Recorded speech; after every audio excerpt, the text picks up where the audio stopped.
Assalamualaikum warahmatullahi wabarakatuh. Baik, terima kasih masih bersama saya Bapak Tony Setiawan.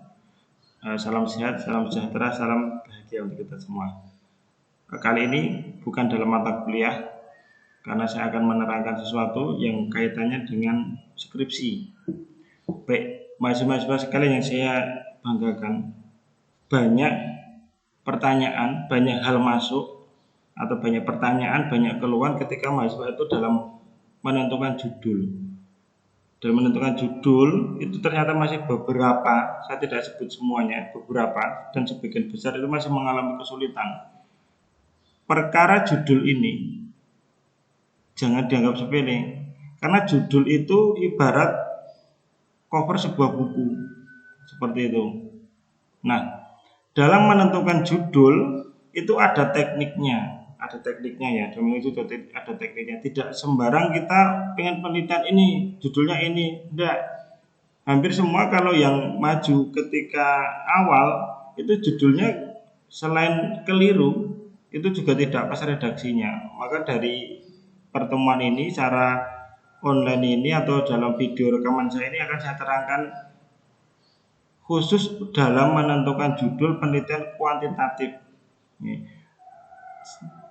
Kuantitatif yang mana? Kuantitatif yang judulnya menggunakan pengaruh, hubungan, dan lain-lain, karena banyak kuantitatif. Sebelumnya kita ulas sebentar bahwasanya penelitian itu ada dua pendekatan besar. Kalau sekarang ilmunya ada 3, kalau dulu hanya ada 2, sekarang ada 3.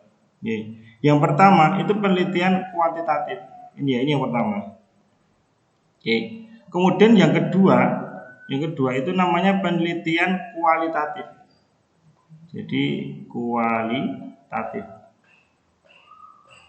Nah, kemudian yang ketiga itu judulnya atau tipenya itu adalah penelitian campuran atau mixed ya, atau riset mix, atau penelitian campuran antara kualitatif dan kuantitatif.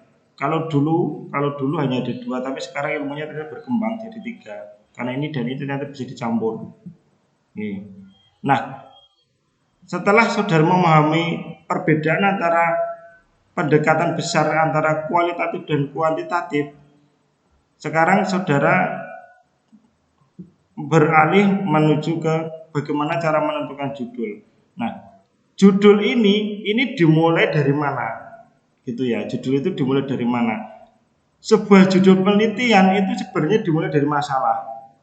Nah, ini startnya, awal mulanya adalah sebuah masalah. Maka ketika dia tanya judulnya apa, saya tanya dulu tujuannya apa dulu. Nah, masalah ini tentu di sini ada tujuan. Tujuan. Ini saya ingin mengetahui kualitas pembelajaran. Nah, ini tujuannya. Jadi jarang sekali mahasiswa itu ketika menentukan judul berawal dari masalah. Sebenarnya yang pertama itu awalnya dari masalah dulu. Ini dari masalah dulu. Baru ketika ada masalah, ini ada tujuan, baru ada judul. Kalau saudara mempelajari lebih dalam lagi sebelum judul, di sini ada namanya tema. Jadi urutannya ada 4. Ini tema. Ini tema. Nah, tatkala saudara sudah menemukan itu sebuah masalah, ini ya, kita mulai dari sini. Ketika saudara menemukan sebuah masalah, maka saudara akan pasti mempunyai tujuan. Nah, contoh. Di sebuah sekolah untuk kelas 11, katakan 11 TKR, katakan seperti ya, 11 TKR, terdapat masalah bahwa ketika menggunakan pembelajaran daring nilainya merosot tajam, atau minatnya merosot tajam, atau keaktifannya merosot tajam. Jadi ketika pada 11 TKR sebuah SMK ini nilainya turun. Ini sebuah masalah ya. Nilainya turun. Karena ini sebuah masalah, yang nilainya ini turun sebuah masalah, maka pasti saudara punya tujuan. Nah, tujuannya apa? Tujuannya tujuannya. Contoh, saya ingin mengetahui penyebab-penyebab nilai turun. Berarti tujuannya mengetahui penyebab-penyebab nilai turun. Kemudian tujuan yang lain, saya ingin mengetahui pembelajaran atau metode apa yang efektif sehingga nilainya tidak jadi turun atau biar naik dan sebagainya. Nah, maka ketika saudara punya tujuan, pasti saudara akan langsung menuju ke judul. Oke, temanya dilewati dulu karena jarang sekali yang langsung melewati tema baru judul. Jadi hampir semua itu tujuan langsung ke judul. Oke, kalau tujuannya sudah ada, baru kita menentukan judul. Ingat ya, kalau tujuannya sudah ada, baru kita menentukan judul.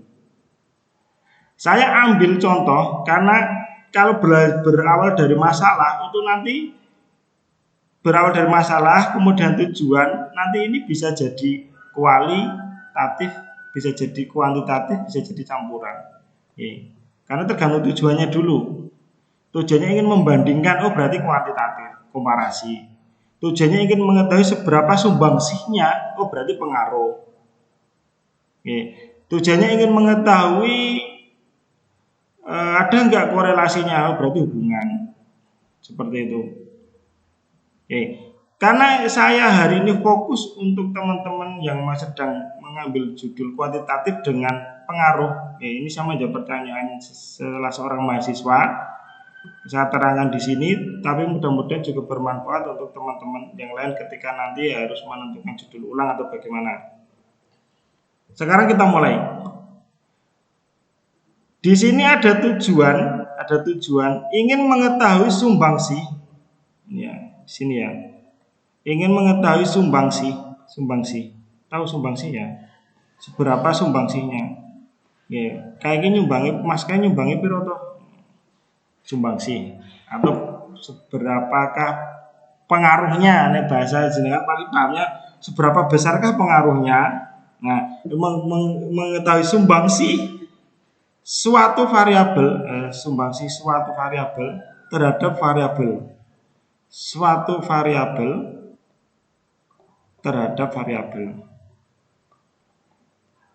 Oke, bisa terima ya. Sumbangsih variabel terhadap variabel. Sumbangsih suatu variabel terhadap variabel. Sampai di sini terima ya. Karena saya hanya fokus di sini dulu. Kalau bahas ini memang tidak selesai satu pertemuan karena banyak. Maka dari itu tadi saya mengawali dulu, kemudian saya mulai langsung to the point di sini. Oke, kalau saudara ingin mengetahui sumbangsih suatu variabel terhadap variabel, apa yang harus saudara lakukan pertama? Oke, kita ganti PPT, kita ganti slide dulu biar agak longgar.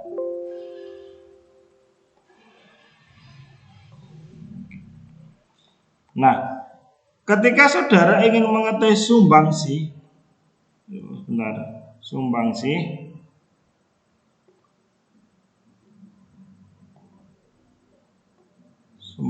ya, pengaruh. Kalau ngikuti kalau baca nggak ikutin, insya Allah nggak bisa, tulisan saya terlalu bagus. Sumbangsih suatu variabel terhadap variabel. Nah, yang perlu saudara lakukan pertama itu adalah menentukan variabelnya yang terikat ini dulu. Saudara paham nggih? Saudara pasti paham dan semoga paham, berusaha paham. Jadi variabel itu ada variabel bebas, independen, dan variabel terikat, dependen. Oke, terikat. Jadi kalau variabel terikat itu tidak diubah-ubah. Kalau bebas itu diubah-ubah. Contoh ya, ini pengaruh metode A, saya tulis di sini. Pengaruh metode A terhadap nilai. Nah, ini variabel. Ini variabel, metode A ini variabel. Ini nilai ini juga variabel. Oke, contoh lagi. pengaruh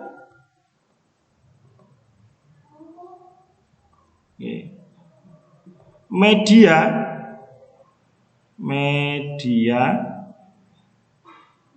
ya benar, tulisannya jelek ini media ya, pengaruh media Android, katakan seperti media Android terhadap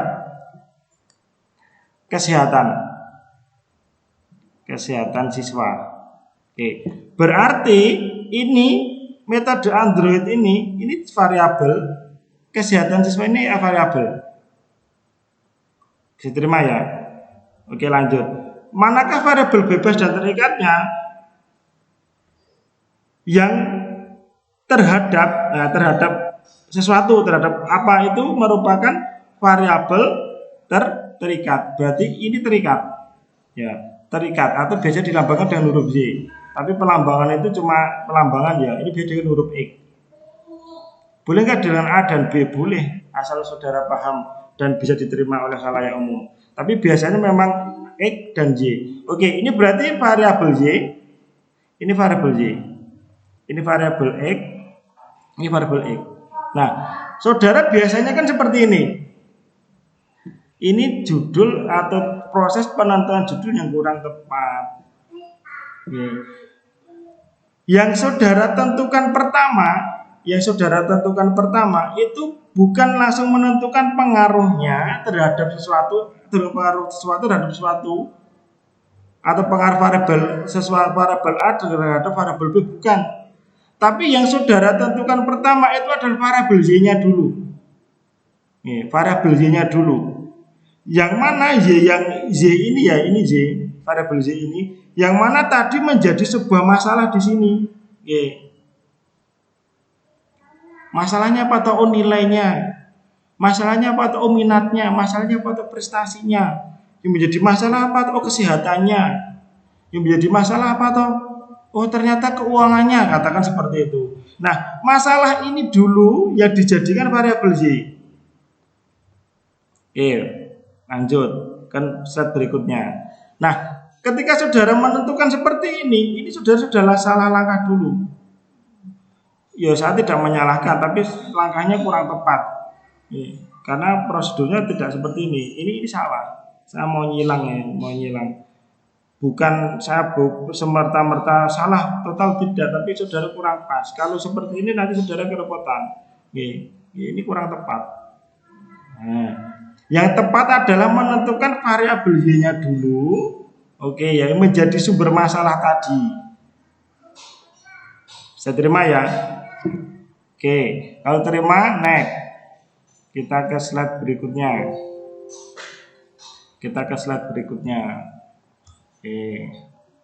Lanjut. Ketika kita sudah dapat variabel Y, ya. Contoh ambil saja nilai. Nilai ya. Maka yang perlu kita tentukan pertama itu adalah faktor-faktor yang mempengaruhi nilai. Ini ya. Ini faktor-faktor yang mempengaruhi nilai. Nah, faktor-faktor yang mempengaruhi nilai. Seperti ini. Pak, saya dapatnya faktor dari mana? Dari teori. Pak, ini saya belum ada teorinya, sebaiknya jangan. Karena untuk tingkat S1 itu bukan menemukan teori, tapi masih menguji teori, bukan menemukan teori kalau untuk tingkat S1. Kita lanjut. Faktor-faktor yang mempengaruhi nilai apa? Ini IQ. Contoh ya, ini saja yang memberi contoh, nanti saudara silakan berimprovisasi sendiri. Yang mempengaruhi nilai itu IQ. Apalagi IQ. Contoh lagi, apalagi kesehatan. Apalagi gaya belajar, contohnya. Gaya belajar. Apalagi minat belajar. Apalagi dan sebagainya. Ketika saudara sudah mempunyai daftar faktor-faktor yang mempengaruhi masalah tersebut yang saudara jadikan variabel terikat atau variabel Y, saudara barulah melangkah ke langkah berikutnya. Oke, ini Z ya, Z sudah ketemu karena tadi sudah menjadi sumber masalah, faktor-faktornya sudah ketemu, carinya di mana? Carinya di teori atau di buku teori seorang, bukan hanya satu teori, banyak teori. Oh, teori menurut teori Pak A, Bapak A misalnya pengaruh yang mau nilai itu EQ dan EQ. Menurut Bapak B karena gaya belajar dan kesehatan. Menurut Bapak C siapa? Tergantung ahli-ahli, saudara kumpulkan, saudara buat dalam spider bit seperti ini. Mohon maaf, spider map seperti ini. Ini mind map tipe spider. Sehingga saudara paham, oh faktornya seperti ini tuh yang mempengaruhi nilai. Nah, barulah saudara menentukan sebuah judul. Kita lewati dulu temanya, karena saudara kalau ke tema mungkin agak kerepotan. Tapi kalau saudara sudah biasa, nanti biasanya masuk ke tema dulu baru judul. Ini saya tuh untuk poinkan ke masalah, langsung ke judul. Berarti cara setelah kita dapat, barulah kita tulis. Barulah kita tulis beberapa judul yang akan kita kajian ke dosen pembimbing. Pengaruh, contoh ya, pengaruh IQ terhadap nilai. Contohnya seperti ini. Pengaruh gaya belajar terhadap nilai. Nah, Pak, ini kan hanya satu variabel. Oh iya, benar, memang hanya satu variabel. Nah, ini cuma X saja, ini Z. Ini X saja, ini Y. Lah kalau dosennya, Bapak dosen pembimbingnya minta dua variabel, ya mudah. Karena biasanya untuk S1 itu variabel yang diteliti X-nya minimal 2. Pak 1 boleh enggak? Ya tergantung dosennya. Tapi banyak yang enggak bolehnya, hanya tertentu yang boleh. Tapi hampir semua 2. Pak, kalau ini nambah variabelnya gimana? Gampang, mudah sekali. Berarti pengaruh IQ, nah contoh ya, dan Oke, IQ dan EQ. Nah, contoh seperti ini. Terhadap nilai, berarti EQ-nya berapa ini? Berarti ini jadi X1, ini jadi X2. Oke. 3 variabel bisa saja pengaruh IQ, EQ, gaya belajar terhadap nilai. Oke, karena ada di sebuah kampus, saya tahu di kampus di Surakarta itu, untuk X-nya ini tak terbatas dan bahkan biasanya 5. Jadi pengaruh minat, IQ, EQ, kesehatan, gaya belajar sebagainya itu disebutkan semua terhadap prestasi. Pengaruh A, B, C, D, E, F, G, H, I, J terhadap nilai. Itu bagus sekali. Itu justru mau saya seperti itu. X-nya ini lebih dari 5. X1, X2, X3, X4, X5 terhadap Y. Itu bagus. Jadi sisan sing menganalisis, sisan sing penelitian. Lah di kampus kita, alhamdulillah ya, pasti saudara bersyukur hanya minimal 2. Oke, kalau hanya menentukan 2 mudah sekali. Ya mudah sekali. Sangat lebih dari cukup kalau hanya 2. Pasti nggak bisa menentukan variabelnya, itu berarti saudara tidak memahami langkahnya. Kalau sudah memahami langkah seperti ini, sudah diminta variabel X-nya berapapun bisa. Ya, saya ulang ya, berarti setelah saudara menemukan variabel Y, saudara mencari faktor-faktor yang mempengaruhi variabel tersebut, kemudian saudara susun judulnya. Oke, berarti di sini contoh lagi, satu lagi, pengaruh, contoh ya, contoh minat, nah ini minat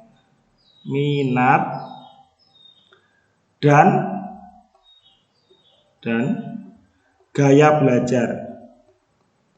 Contoh, gaya belajar terhadap nilai siswa. Oke, di situ ada minat. Minat ini ada X1, ada gaya belajar ini X2, dan nilai ini Y. Sudah cukup. Kalau hanya mencari 2 variabel bebas atau berterikat, nah ini mudah sekali. Seperti itu ya, bisa dipahami. Jadi setelah melihat video ini saya harap saudara pandai dalam menentukan judul. Oke, dari mana awalnya? Dari masalah. Silakan simak lagi dari awal. Sekian, terima kasih, semoga bermanfaat. Assalamualaikum warahmatullahi wabarakatuh.